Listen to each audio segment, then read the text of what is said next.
জয়িতার জীবনধারার আরও একটা পর্বে তোমাদের স্বাগত। আজ আমি নিয়ে এসেছি একটা রেসিপি ভিডিও।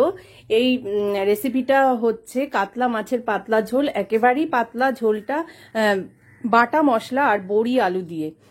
রেসিপিটা কিন্তু বেশ ভালো লাগে খেতে, গরম ভাতের সঙ্গে কিন্তু দুর্দান্ত লাগে। কাতলা মাছের পেটি কিন্তু আমি ইউজ করেছি, এখানে আরও মাছ আছে সেগুলো পরে ভাজবো। আমি কিন্তু এই পেটির মাছগুলোকে নুন আর হলুদ মাখিয়ে 10 মিনিট মতন রেখে দিয়েছিলাম। যদি সময় থাকে তোমাদের হাতে তাহলে 10 মিনিট রেখে দিলে কিন্তু মাছ খেতে অনেক ভালো হয়, মানে নুন হলুদ মাখিয়ে রেখে দিলে।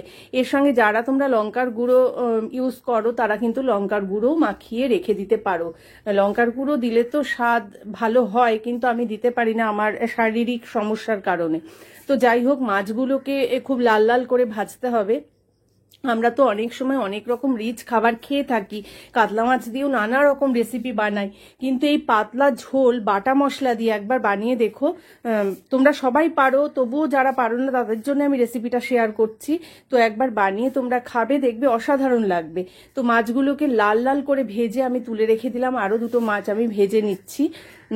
এই রেসিপিতে মাছগুলো কিন্তু বেশ লাল লাল করে ভাজতে হবে, মানে হালকা ভাজলে কিন্তু খেতে একেবারেই ভালো লাগবে না। তো মাছ ভাজা তেলের মধ্যে আরও একটু তেল দিয়ে আমি বড়িগুলোকে ভেজে নেব। এটা কিন্তু চাল কুমড়োর বড়ি। চাল কুমড়োর বড়ি খেতে কিন্তু অনেক বেশি টেস্টি হয়। তো বড়িগুলোকেও লাল লাল করে ভেজে তুলে রেখে দিতে হবে। এই যে রেসিপিটা আমি তোমাদের দেখাচ্ছি, এই রেসিপিটা যদি একটু বড়ি দেয়া যায় তাহলে কিন্তু স্বাদ দ্বিগুণ হয়ে যায়। এবার বড়ি ভেজেও তুলে নিলাম। এবার বড়ি ভাজা তেলের মধ্যে একটু জিরে ফোড়ন দিয়ে দিচ্ছি। জিরেটা 20 সেকেন্ড মতন ফ্রাই করতে হবে। তো একটা সুন্দর গন্ধ বেরোনো পর্যন্ত কিন্তু আমাদের অপেক্ষা করতে হবে। তারপরে দিয়ে দিলাম আলু।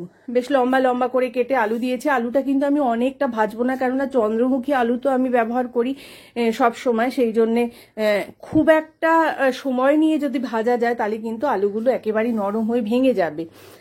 তো আলুগুলো আমি হালকা করে ভেজে নেব। একটু হলুদ দিয়ে দিলাম।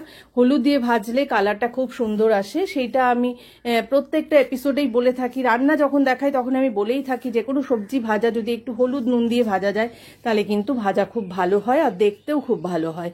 তো আলুগুলোকে আমি সুন্দর করে ভেজে নিয়ে মাছ আর বড়ির সঙ্গে তুলে রেখে দিলাম। এবার ওই মাছ ভাজা তেলের মধ্যে দিয়ে দেব, প্রথমে দিলাম জিরে বাটা, আর আমি কিন্তু এই রেসিপিটা বাটা মশলা দিয়েই করছি। এবার দিয়ে দিলাম ধনে বাটা। এক্ষেত্রে তোমরা গুঁড়ো ইউজ করতে পারো, তবে স্বাদ এত ভালো আসবে না। এবার দিয়ে দিলাম কাঁচা লঙ্কা আর আদা বাটা। আদা বাটা, কাঁচা লঙ্কা বাটা, জিরে আর ধনে বাটা দিয়ে খুব ভালো করে কষিয়ে নিতে হবে। যখন তেল রিলিজ হতে শুরু করবে তখন দিয়ে দেব পাকা লঙ্কা বাটা। পাকা লঙ্কা বাটা দিয়ে এই রান্নাটা করলে কিন্তু অনেক বেশি ভালো হয়। আমি পুরো রান্নাটা কাঁচা লঙ্কা দিয়েও করে দেখেছি, অত স্বাদ কিন্তু আসে না। পাকা লঙ্কা বাটা দিয়ে করলে অনেক বেশি খেতে ভালো লাগে। তা তোমরা যদি পাকা লঙ্কা পাও একবার করে দেখো এইভাবে। তো পাকা লঙ্কা বাটার পরে দিয়ে দিলাম হলুদ গুঁড়ো। সব কিছু দিয়ে খুব ভালোভাবে কষিয়ে নিতে হবে।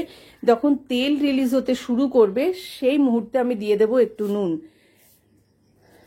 নুনটাও খুব ভালোভাবে আমি মশলার সাথে মিশিয়ে দিলাম।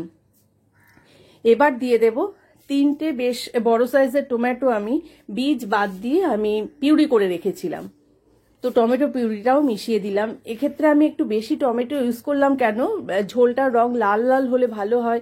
তা আমি যেহেতু কাশ্মীরি লঙ্কার গুঁড়ো বা শুকনো লঙ্কার গুঁড়ো ব্যবহার করি না, তাই একটু রংটা ভালো আসার জন্য টমেটোটা একটু বেশি পরিমাণে ইউজ করি। এরপরে দিয়ে দিলাম ভাজা আলু। ভাজা আলু দিয়েও কিন্তু খুব ভালোভাবে কষিয়ে নেওয়া যাবে না, তাহলে আলু ভেঙে যাবে।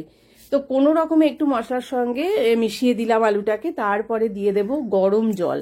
মাছ মাংস বা যে কোনো রান্নায় যদি গরম জল ব্যবহার করা হয় তাহলে কিন্তু স্বাদ দ্বিগুণ হয়ে যায়। তো ভালোভাবে মিশিয়ে দিলাম ঝোলের মধ্যে। দেখো ঝোল কিন্তু ফুটে উঠেছে। এবার এই ফোটা ঝোলের মধ্যে দিয়ে দিলাম ভেজে রাখা মাছ, আলু আর বড়ি। এবার ভালোভাবে ফুটে উঠেছে। এবার ঢাকনা দিয়ে ঢেকে 5 মিনিট আমি রান্না হতে দেব। তো 5 মিনিট পরে আমি সার্ভ করে দিলাম। গরম ভাতের সঙ্গে জাস্ট অপূর্ব লাগবে খেতে। একবার এইভাবে বানিয়ে দেখো। আবারও বলছি যে পেটির মাছ দিয়ে কিন্তু এই রেসিপিটা বানালে স্বাদ অনেকটা বেড়ে যায়। তো তোমাদের কাছে বলছি যে একবার হলেও এই রেসিপিটা বানিয়ে নিজেরা খেয়েও সবাইকে খাওয়াও। দেখো কালারটা কত সুন্দর এসছে। আর যদি খুব ভালো লাগে রেসিপিটা তাহলে কিন্তু আত্মীয় বন্ধু সবার সাথে শেয়ার করতে ভুলো না।